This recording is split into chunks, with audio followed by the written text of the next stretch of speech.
Welcome everyone to the first episode of From Donuts to Dinners. My name is Chef Chris and I'd like to invite you to cook with me tonight. From Donuts to Dinners, you might ask, is a strange name. It's a bit of a tongue-in-cheek name because up until recently I was a cop. I was a New York City detective for over 20 years and retired just recently.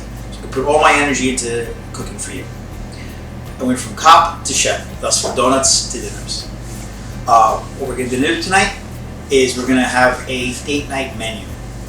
First course is going to be a chicken satay served with a Thai peanut sauce, infused with chilies and curry powders, which can basically warm up your mouths, heat up your bodies, and get yourself ready for the rest of the day.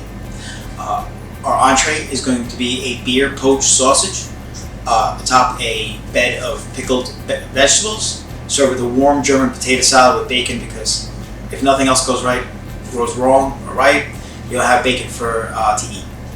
And then to finish the meal, we're going to have a decadent chocolate cherry bread pudding served with an Irish cream, whipped cream, with a decent amount of alcohol with it to set the mood for the rest of the night. So, come cook with me, and I hope you learned something. Okay everyone, we talked about what we're going to be making tonight. And you're going to think this is a little strange, but we're going to make the dessert first. Why is that? Is because as you're making your appetizer and your entree, and you're sitting down, you're eating it, the dessert's going to take about 30 to 50 minutes to cook. And as that's cooking, you can eat, you can prep, you can make everything, you can sit down and enjoy your company. Also, it's very simple to keep this dish warm in the oven while you're eating everything else.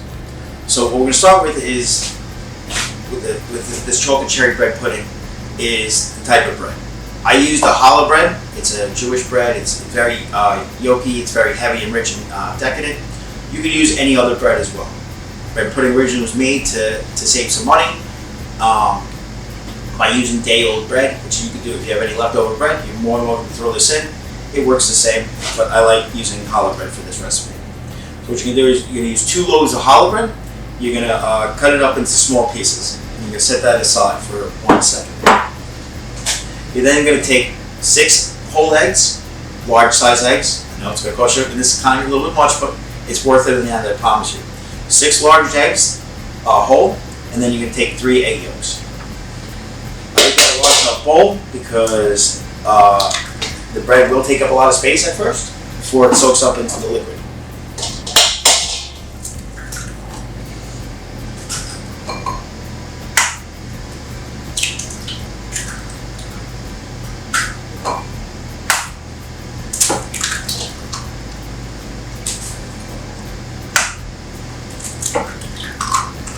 And more 6.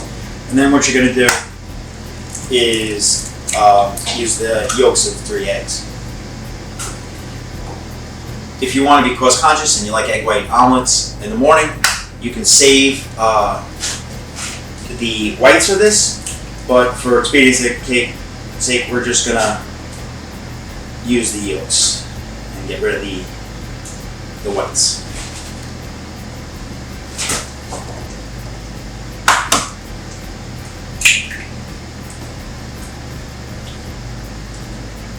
Making this chocolate cherry bread pudding was the first dish I learned how to make as a dessert.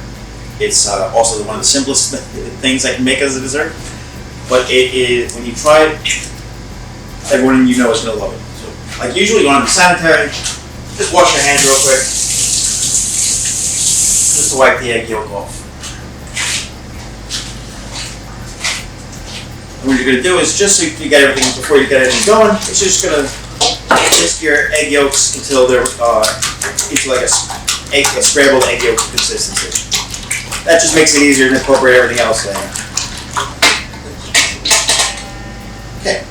To that, you're going to add 3 cups of heavy cream.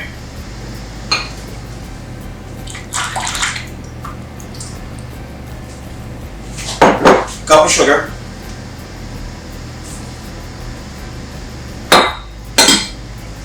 And then, so the normal recipe for bread pudding calls for a cup of whole milk. What I like to do is use a bit of a cheat method, which is going to make your flavors of your bread pudding stand out. Anywhere in your grocery store, you can get a coffee creamer with whatever flavor you like. They have chocolate caramel, they have cherries, they have French vanilla, they have everything, hazelnut, any flavoring you want, you can use. I like to use French vanilla just because it adds a little bit of background to it. a little bit different. So vanilla and chocolate and cherries, it tastes great. So I'm using a French vanilla creamer, 1 cup, and that's just added to the mix. Give that another quick whisk. Just incorporate the sugar and the milk and the creamer onto basically your pudding mixture. Then what you're going to do is going to add your bread, all your challah bread. You cut cubed up challah bread to it. And like I said, it's about 2 loaves of challah bread.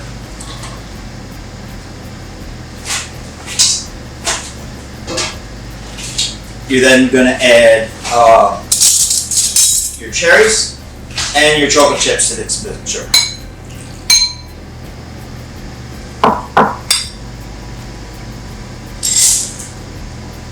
Then what I like to do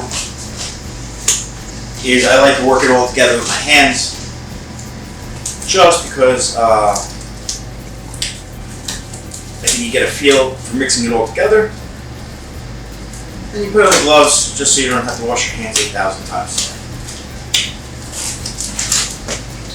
So once you dump your ingredients into the pan and put on a pair of gloves, you're just going to take any non-stick cooking spray with the 13 by 9 baking pan, cover the sides and the bottom, because you don't want anything to stick while it's baking.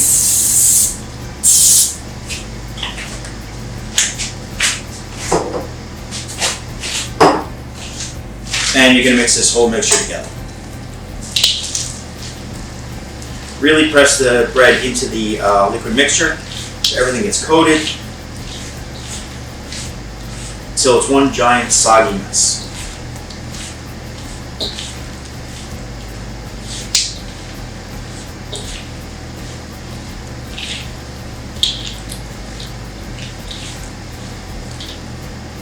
Then you're just going to put this into the 13 by 9 baking tray.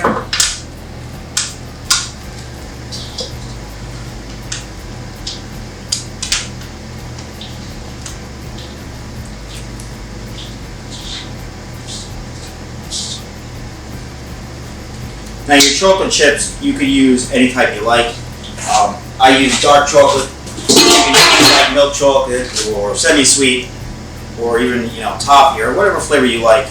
That's the type of chips you're going to use. Like I said, I use dark chocolate just because it's easier. You want about 8 ounces of chips, which is any small bag of chips that you can get at the store.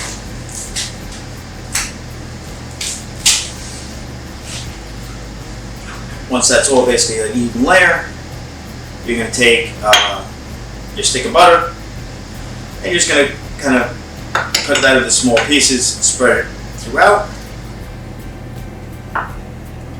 Alright, once you get the ingredients into the pan and press down with the butter on top, you're going to cover this with some tin foil.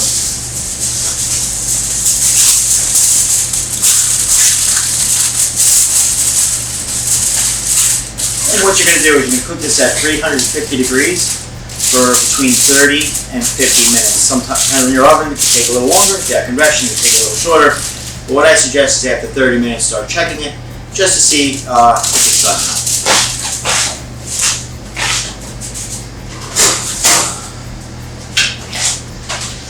So now that you got your bread pudding in the oven, your chocolate cherry bread pudding in the oven, we're going to make a whipped cream for it. That's going to probably set the tone for the rest of the night. We're going to make a homemade whipped cream infused with Bailey's Irish cream, because hopefully the alcohol will set the mood for the rest of the night.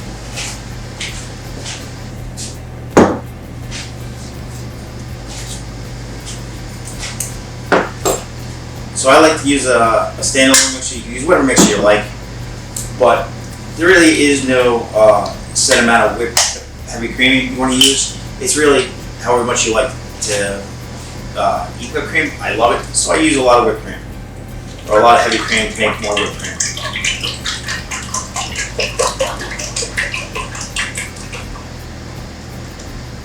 So I like to use the whole container, which is about a quart. To that quart, you're going to add about a cup of just regular granulated sugar. And, you can't forget the booze. You don't need a lot, it will flavor it. Just need about 3 tablespoons. That'll be more than enough, I promise you. Sure. Now, a tip to making whipped cream is you want your heavy cream to be very cold. Not frozen. Keep it in the refrigerator to the last moment. That way it's easier to stuff it with together.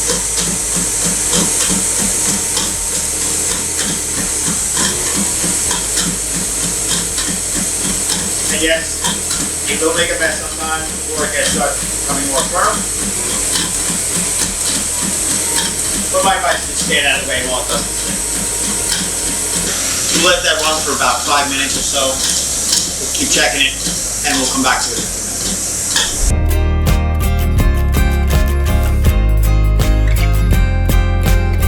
So now that we've taken our whipped cream out of the bowl and out of the mixer, it's all firmed up. Place it into a bowl, and we're going to put it into our refrigerator to keep it cold. If you let your whipped cream stay warm, it can start to disintegrate.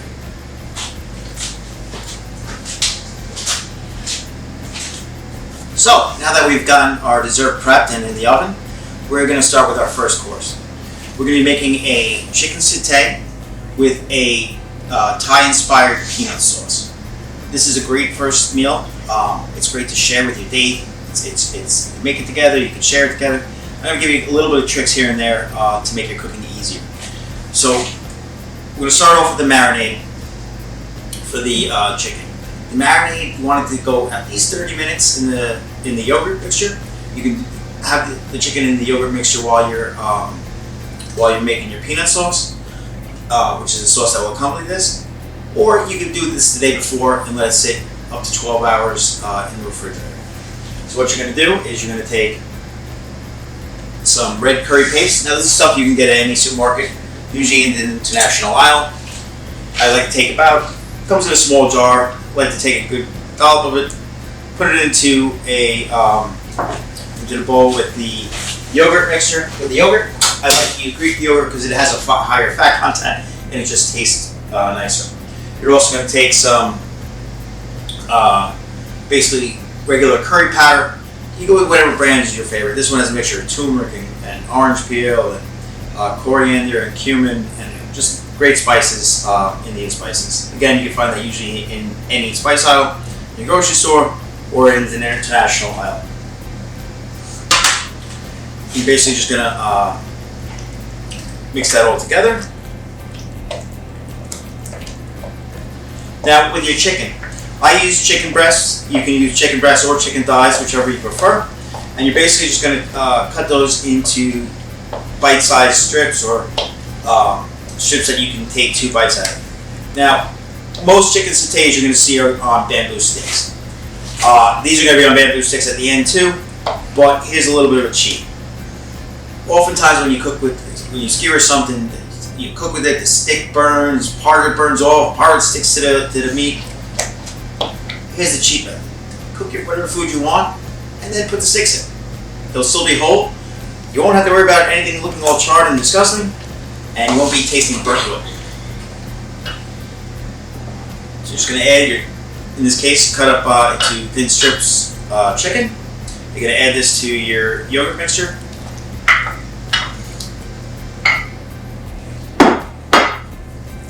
Just stir it together to coat it completely.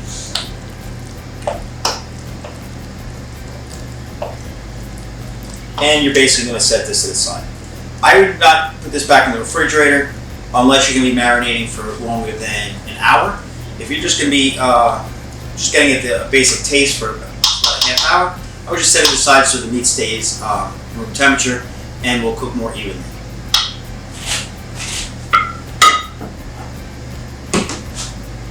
So we set that aside. And what we're going to do now is move over to the stove in which to make our satay sauce. So we have this in our mixture. Let's put it aside and let it sit. And we're going to start building our peanut sauce.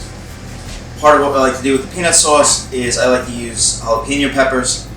You can use whatever style of peppers you want, whether it be serranos, Thai chilies, however hot you want to make this, that's up to you. I like heat, but I don't want it to burn your tongues off. So I have jalapeno peppers here. Everyone has their own method of cutting, but I'm going to show you the way I do it. If you do it this way, you never actually have to touch the seeds. You get very few cut up. The seeds are where all the heat is in every pepper. So once you get the first layer off, you can just cut around the seeds and save yourself a whole lot of hassle with cleaning up and everything else. I like to use about 2 jalapenos in this sauce. And again, just cutting around the seeds so you don't ever have to touch them, nor will you accidentally touch your eyes or any other parts and burn yourself silly. Although it would be fun for your date to watch. Like I said, the seeds are where all the flavor, where all the heat is. And if you don't want that much heat, like I don't, I'd rather just the flavor. That's what you do. And then what you're basically just going to do is put this into a small slice of the jalapenos. And then we're going to build the peanut sauce. And cook the chicken.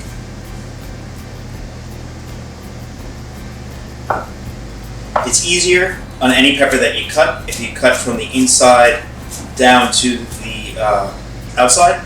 If you cut on this layer, sometimes the knife will, if your knife is not sharp enough, will slip on this and you can sometimes cut yourself. So I like cutting from the inside of the pepper out.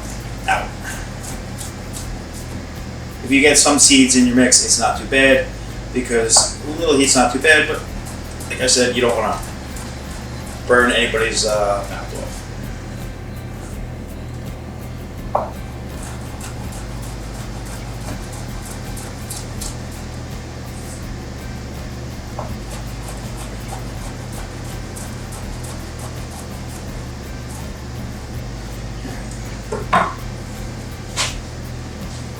And just use the tip of your finger to wipe off your plate. Leave this here for 1 second. So what we're going to do now is we're going to move to the stove and we're going to start building our peanut sauce. So now that we have our chicken marinating in the yogurt mixture, we're going to start to build our Thai peanut sauce. So you get a little bit of oil in the pan. What you're going to be doing is basically sauteing or softening up our aromatics. So what we're going to add is a little bit of ginger. You can use about a knob like this, and just you're gonna peel the ginger with a spoon to get the peeling off. Chop it up, mince it real nice, and just put that into our pan. Just get that sauteing on a medium-high heat. 6 to 8 garlic cloves minced. Again, you can use as much or as little as you like. This is just going to add and build flavor to the peanut sauce. We're going to add the 2 jalapenos that we minced up.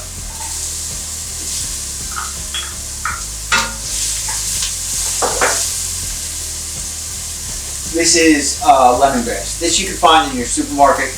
You can find it in an Asian supermarket. It just adds a nice, soft lemon flavor to it. So we just put the lemongrass in, and we're just going to be sauteing this up. Again, just getting all the aromatics to soften and let their flavors to each other. Now we're going to tie this in with our yogurt marinade by adding a little bit more of the curry powder, some more of the red curry paste. You can use the other half of the bottle that we used earlier. Of course, you season everything with salt and pepper. So salt, there is really no measurement in cooking for salt. When you're baking, you have to be precise with your measurements. In cooking, you season to the way you taste, and you're always going to taste everything. A little bit of pepper.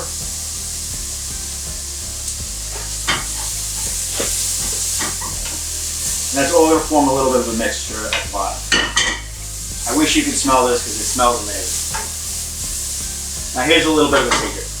You're going to want to add your coconut milk to the pan before you add your peanut butter mixture, because that way it doesn't stick to the bottom and won't burn so easily. I like to use about 2 cans. I like a lot of sauce. I like to eat my sauce. And you'll enjoy it the next day, no matter how much you finish. You're gonna let that warm up a little bit.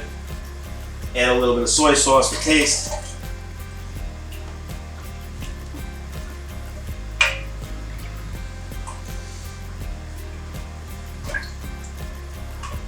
And because I like to tie in all of our flavors to almost all of our dishes, I add just a little bit of apple cider, which will be used in our entree, into the Thai peanut sauce, just so you have a little bit of mixture and a little bit of homogeneous amongst the dishes. Like I said, you can stir that up, keep it on at a medium high. And then you're going to add your peanut butter.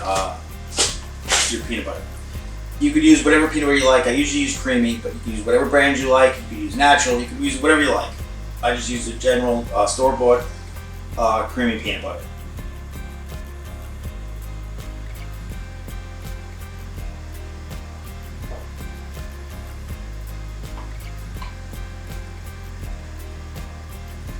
And you just want to get that all out and into the pan. So this here is a standalone mixer or stand mixer. This thing is great because you don't have to remove everything off the stove, everything, put it into a regular blender, and maybe make a mess or burn yourself. These can go to any store, Amazon, whatever your buying preference is. They're great. They can be used for a bunch of things, but I love them because you make your life much simpler when you're going to blend something in a pot. In this case, we're going to blend our peanut mixture with our yogurt milk and our spices. And we're going to make just a regular homogeneous sauce.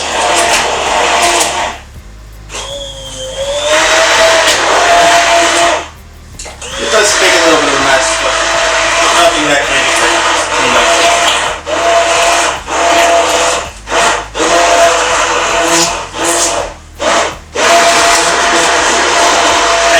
Blend that all up so that everything gets mixed together. So as you're mixing, you're going to see what the consistency of the sauce is. I like mine a little bit thick and a little bit in between thick and thin. So what you do is you're going to drop this heat down to low while you cook everything else. I'm actually going to add a little bit of water now. I'm just going to add a little bit of water to this just to thin it out a little. Again, it doesn't matter how much water you use. If you want to make it thicker again, you could always just let it sit in the pot longer and it will thicken again. Blend that together, and you can see that it will thin out in consistency a little bit.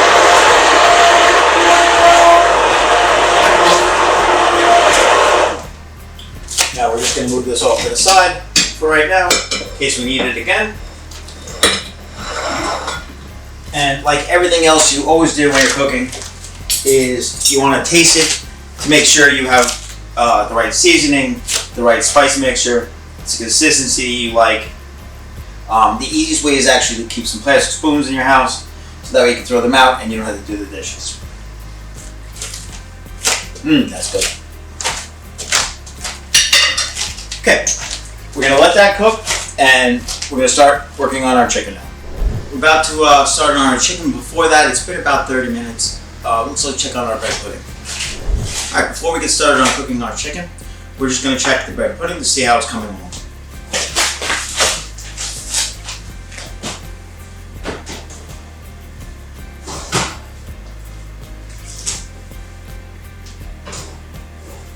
Now you can see that it's fluffed up a bit. You know what, we'll take it out completely.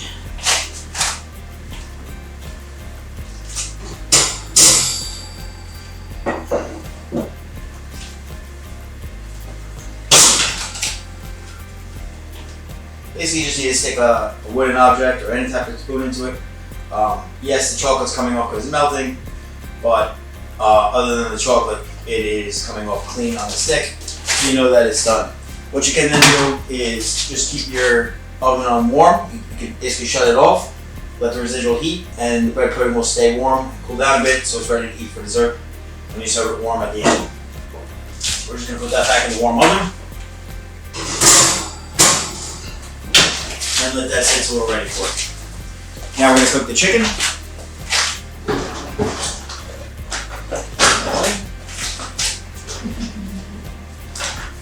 So the chicken's been marinating for however long you like.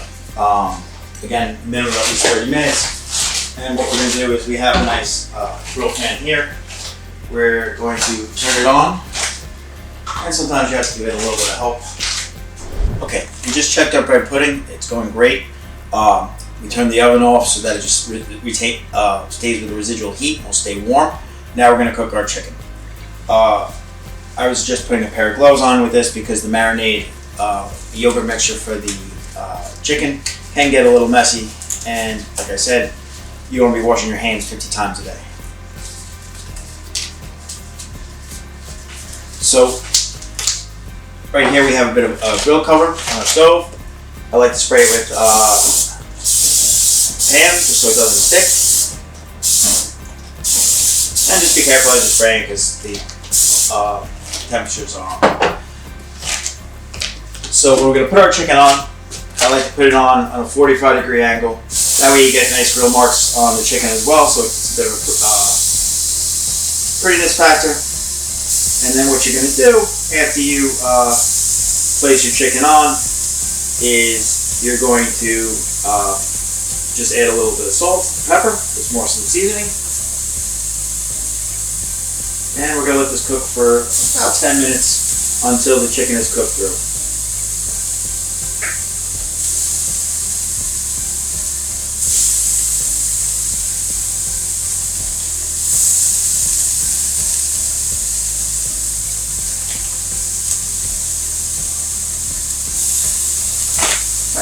That's it.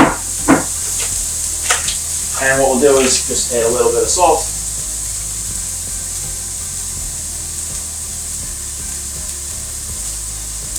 And like I said, we're going to cook this for about 10 minutes, flipping it halfway through, and we'll be back in a few minutes.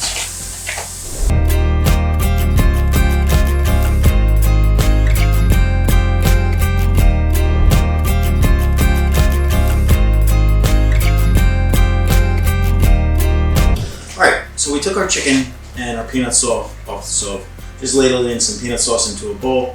We're going to plate the chicken like I said earlier. The easiest way to do this is to cook off your protein, whether it be chicken, pork, steak, skewers, whatever type of food you're eating. And then after you're done, then skewer it, just because it looks nicer and you're not going to be eating charred wood and getting splinters in your mouth and all sorts of not good things on a date night. So you can use whatever size skewer you want. You can put as much or a little chicken or protein on the skewers as you like. Like I said, these are just 6-inch skewers. They make it just easy. Like I said, go about halfway through, so it's easy to pull off. And what we're basically going to do is just layer these around the bowl so that you can share as you can talk, you can grab it as you like, and eat however you want. You're going to want to, as you're cooking, you can see it has char marks. For this dish, this chicken satay, I like it to have some char on it because it gives it an extra little bit of flavoring. And what you could do, because it's an appetizer, you can put as much or as many on the plate as you want, and always save some if you like for later, or just if you're hungry and you're snacking before your date doesn't see, you could eat some of it as you wish. So that's what we're gonna do. We're gonna leave it about this many, and I'm gonna put this off to the side.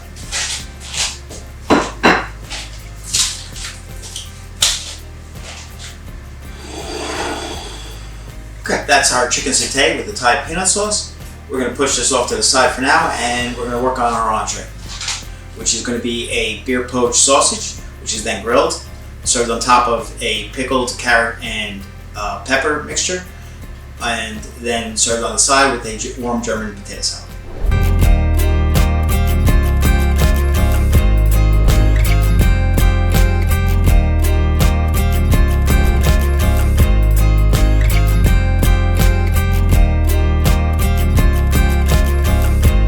Alright, so we finished the first course, and now we're working on our entree.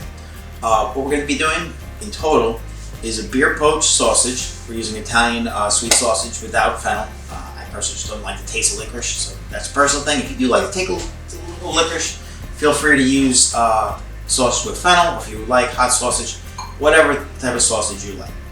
So again, we're going to use Italian sausage without fennel. We're going to be poaching this in beer. Now, you can use any beer you like, but my suggestion is don't use any stouts or any very dark beers like porters or stouts or IPAs, because when you cook it, it's going to tend to get a little more bitter. I'm using, it's kind of a cross between a lager and an ale. It is made by the Blue Line Beer Company, which is one of our sponsors today. This is a first responder owned beer company, and they give a lot of their profits back to first responder charities, people in need, and they're a great organization. So, like I said, we're going to start with the beer.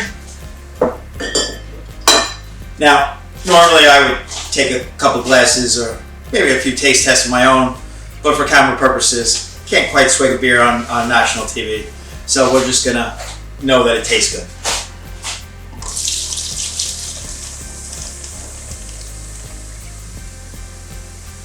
We're just going to, like I said, put the beer in there. We're going to put it up to high.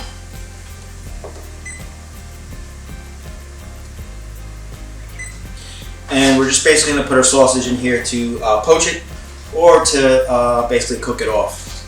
Now, time-wise, it depends on the length of your sausage, it depends on the type of your sausage, but it basically, about usually 10 to 15 minutes, this will be poached off. We're going to finish it with grilling it so it gets a nice smoky flavor and a little charred, so it has the skin crisps up when you bite it, and it'll be great. As our beer is cooking, we're going to get our potatoes going for the German potato salad. Basically what I did is I took some baby Yukon potatoes. You could use regular size Yukons. If you don't have baby potatoes, you could use red potatoes. You can use whatever type of potatoes you like, but I would use either Yukon or red potato, just because the skin is usually creamier, the potato is creamier, and you basically just want to cut it into bite-sized chunks. They don't have to be super thin, super uniform.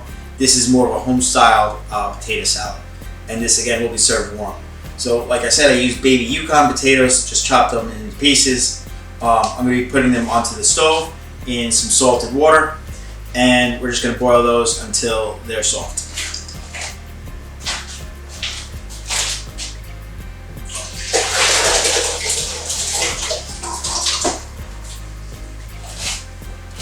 And we're just going to put that on high until it, and what we're going to do is just add some more salt to the boiling liquid, because like I said, you want to add salt or seasoning to every dish you make. And always throw a little over your left shoulder so you ward off the evil spirits. Okay, so we're going to get our bacon going. Basically bacon cooking off, so we can have our bacon, our German potato salad, which has bacon in it as well. I like to buy thick cut bacon, and it comes in a long package. If you want to make your life easier when you're cooking, instead of dealing with those big long pieces, I like to cut the thick cut bacon into thirds, right in the package, just cut into thirds, and much easier to cook with and deal with in the pan than if you had the whole long pieces that you have to end up smushing into your pan later. Alright, like I said, we're just going to lay out the bacon into the pan. You're going to cook these in stages, adding however much or little bacon as you like. You can use the whole package if you like. It's your potato salad. It's how you like it, but let's be honest, who doesn't like bacon? So I tend to use as much as humanly possible. And like I said, because they're smaller pieces, you can squish them together and they'll cook pretty quickly.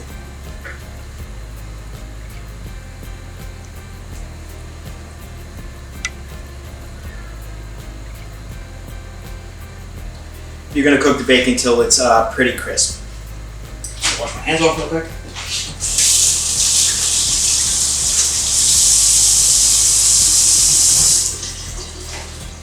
So while our sausage is poaching, our bacon is gone. Now we're going to start our pickling liquid, so that we're going to start making our quick pickles in.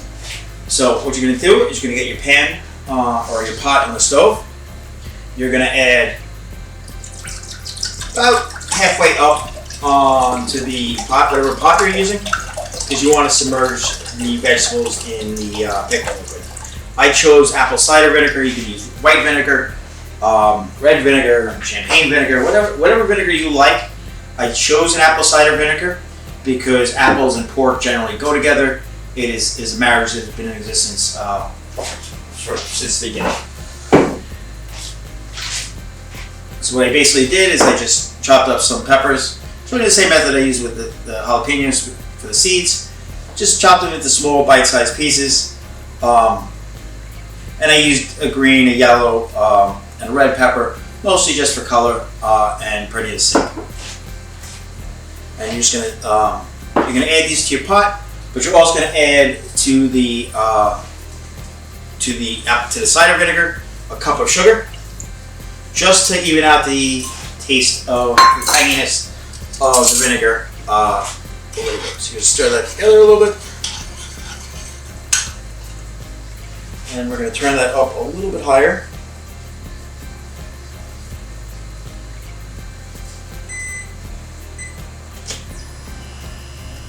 And we'll get that going in a minute. And we're just going to take one break. So we got our bacon going, we got our cider vinegar and our sugar in. We're going to add our already cut up peppers into the pickling liquid, and then I'm going to show you a little bit of a trick with the carrots. Again, I use green, yellow, and red pepper. Really just for prettiness sake. You could use all green, all red, however you like. The main thing is the pickling is going to add just a little bit of a different flavor to the smoky sausage.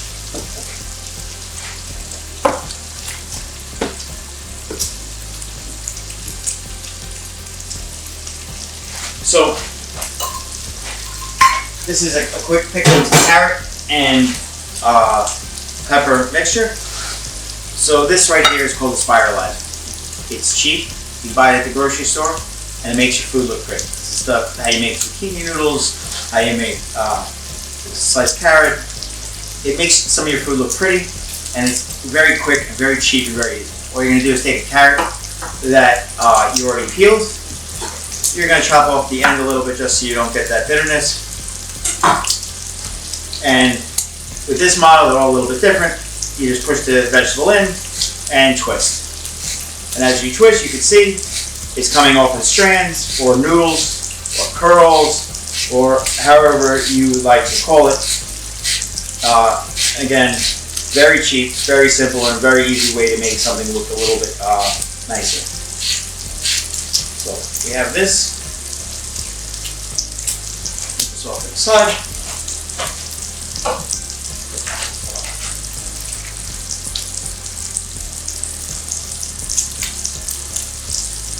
And what we do is just add this to the pickling liquid, and with a pair of tongs or a spoon, use a spoon as well, we're just going to get this all to the pickling liquid.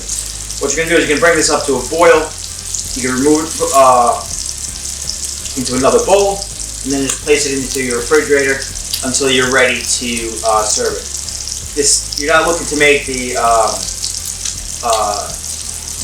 vegetables super soft. You're not really cooking them. You're really just trying to get as much flavor of the pickling liquid into the vegetables, so that when you serve it, it does have some tangy flavor. So we're gonna let this cook, and we'll get back to you once the bacon's ready and the beer is ready to be grilled, and we'll see you in a few minutes.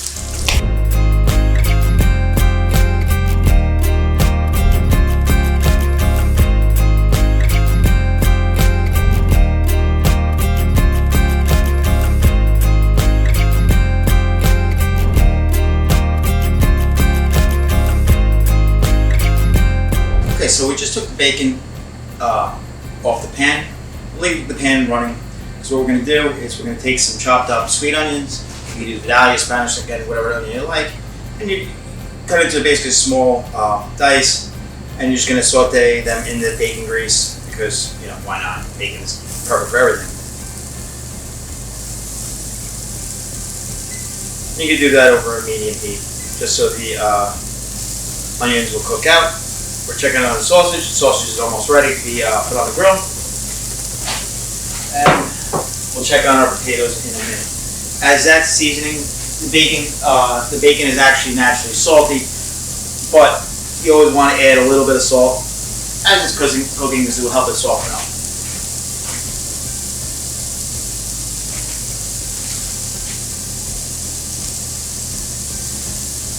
And then you're just going to use the same tongs. And you're just going to cook the onions until they're sauteed or soft.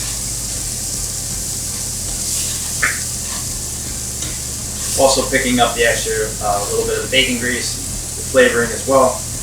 Now, the bacon grease that we cook the bacon in, you want to put off the side because that's actually going to be our dressing for the German potato salad. You have your bacon that's already cooked, and as your onions are cooking, what you can do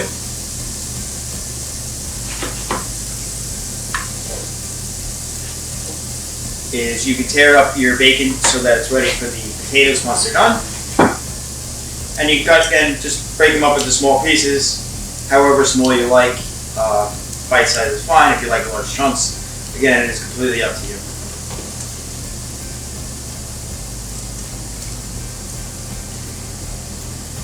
So the onions are cooking.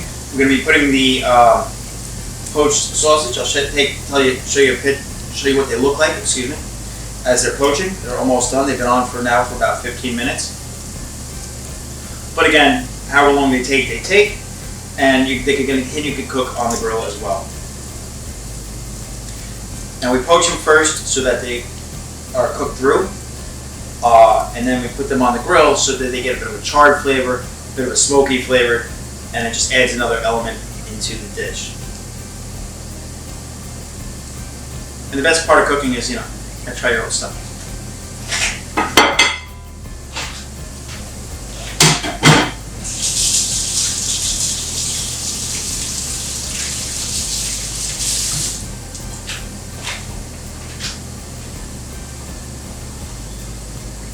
So what we're going to do, again, as the onions are cooking,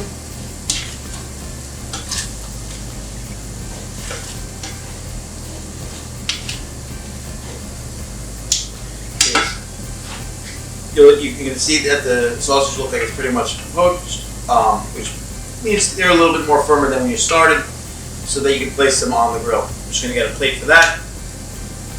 Actually, we're just going to move everything over to the grill side, and we'll get the sausages on the grill. Okay, so we brought our poached sausages that we just finished poaching on the stove. Our onions are still cooking. Again, we're going to spray the grates with a little bit of high heat cooking spray, so hopefully they don't stick. And then we're just going to finish off our poached sausages, pretty much already cooked, onto the grill grates to get them some char, get them some color, and it will also help crisp up the skin, so when you bite into it, it will be a little bit of a snap.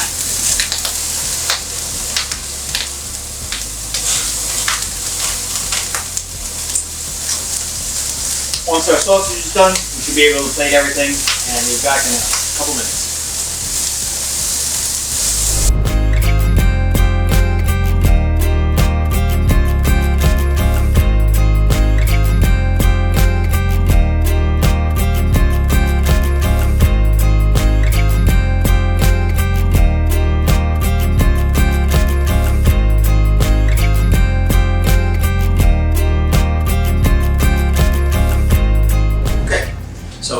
Took everything off the stove. Our onions are ready, our bacon is cooked, the bacon fat at the bottom is still there. We took our pickled vegetables out of the refrigerator, and our sausage is resting after being grilled.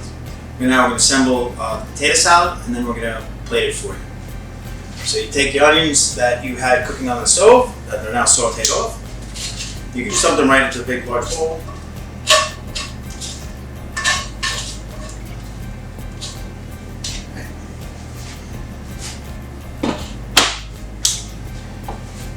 Then you're going to take your potatoes that you cooked and drained off, dump them into the same bowl.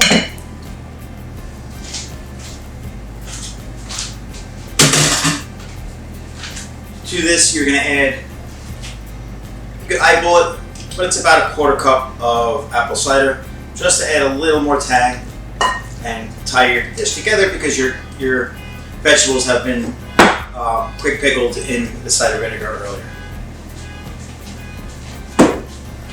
To that, like always, Even though the bacon has quite a bit of salt in it, you're going to add just a little bit of salt to the potatoes, a little bit of black pepper.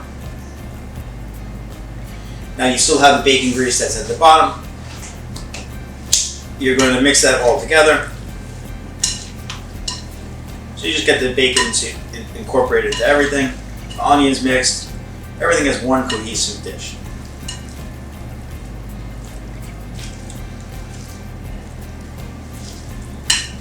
The last thing you're going to do is, I minced up some dill earlier. You can use as much as you like your little.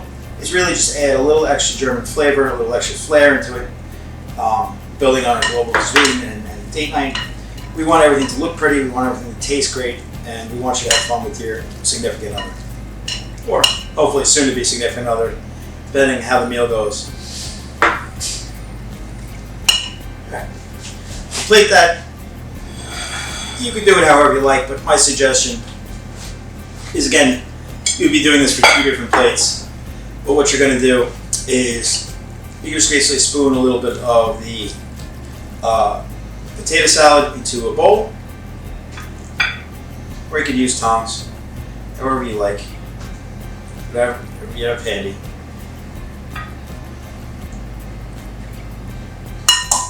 Move that off to the side, and you're going to just give that a quick wash because it's easier in your own kitchen just to reuse utensils.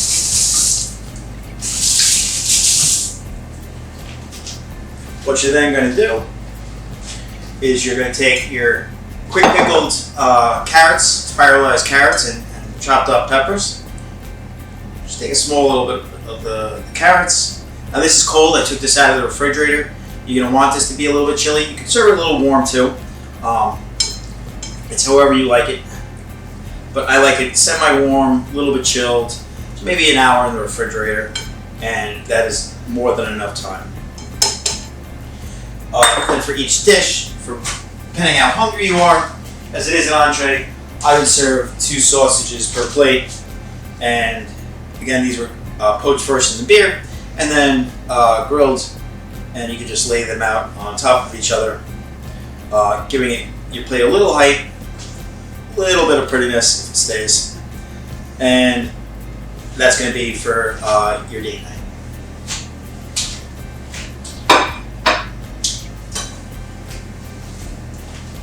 And then you make another plate for yourself when you're ready to eat. And there you have it. We have our beer-poached sausage, which is then grilled, on top of a quick pickled vegetable, and a German potato salad. We'll be back in a few minutes to plate the dessert.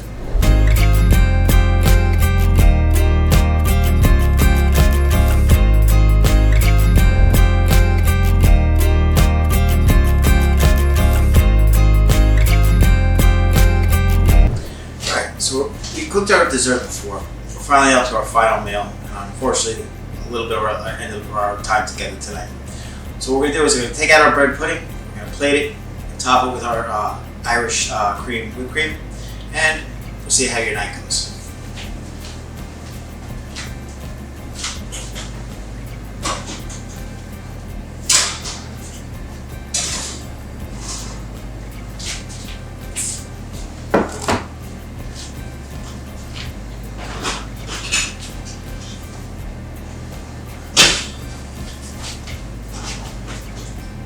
I like to do this with a pair of gloves on, just in case my hand touches anything. Everything is cooked. I mean, everything is cooked. You want to usually serve with gloves, just to be on the safe side. So just for each bowl, take as much or as small a piece as you like. Try and get a little bit of the cherries, the chocolate, everything into one big spoonful or spatula full. So you get a little bit of flavor of everything. It's ooey, it's gooey, it's messy, and it's absolutely delicious.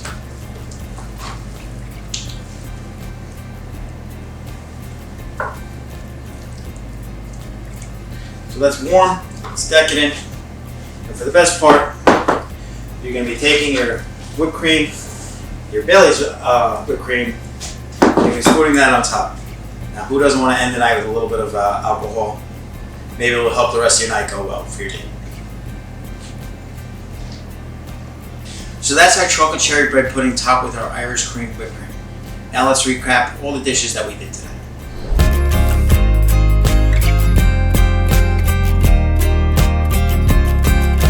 I'm Chef Chris, and I want to thank you for joining us tonight on From Donuts to Dinners. To recap what we made tonight, our first course we had a chicken satay with Thai peanut sauce. Our entree was a beer-poached and grilled sausage over top of a bed of pickled vegetables, and was served with the warm German potato salad.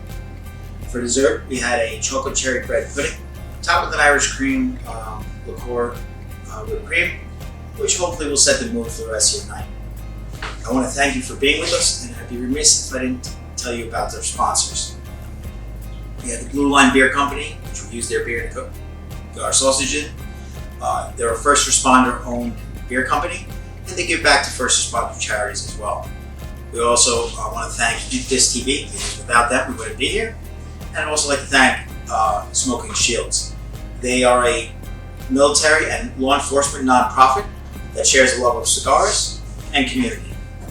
They give to a lot of charities, both military and law enforcement across the country. And if you'd like to be a member or find out if there's a chapter in your state, you can go to www.smokingshields.org. They are in 12 states currently, and if you would like to have one in your state, you can contact them at the website aforementioned and talk to them about making a chapter in your state. Finally, I'd like to just talk quickly about my own business. My business is called The Date Chef. You can find me at www.thedatechef.net, at my Facebook site, The Date Chef LLC, or you can email me. I'd like you to email me any questions you have, any meals you'd like to make, and we can talk about it. Hopefully, maybe one of your recipes on a future episode. My email is datechef, datechef@gmail.com. Again, I want to thank you from the bottom of my heart of being with us on this journey. I'm Chef Chris, and this is From Donuts to Dinners.